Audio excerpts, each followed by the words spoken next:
Okay, so what I want to show you is that I just went to a quilt show this last weekend, and 2 different vendors had this simple way to rip seams.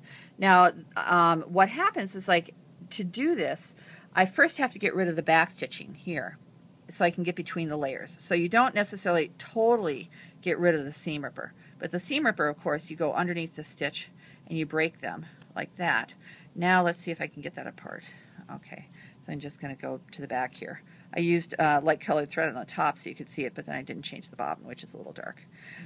So, yes. And of course, it's going to take me forever to do this because I'm on camera.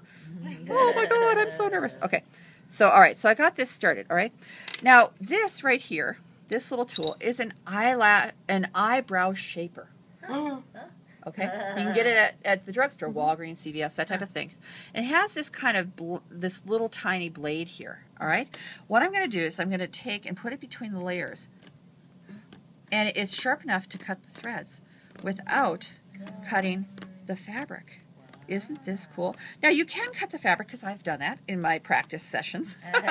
And that's if you put it at a really weird angle and pull on it. Funny, you can cut the fabric. But if you just leave it flat and taut like this, look at how it goes through all those. You can see those stitches just disappearing. And even at the bottom, where it was backstitched, I was able to go through because I got between the layers.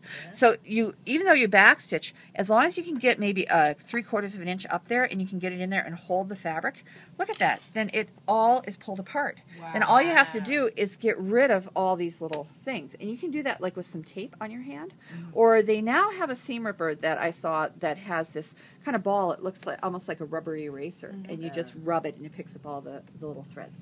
Okay? Wow. So that's what I wanted to show you. And so it's an eyelash shaper. They have ones like this. They also have ones that are a little longer, made by Twinkle, I think is the brand name. This was Walgreens brand name, and there were 3 in a pack. But isn't that cool? And they cost maybe $1.50 or each. You know, I think the pack was $4 or $5. You know, but isn't that cool? So anyway, this you gotta get. You gotta get this. Okay.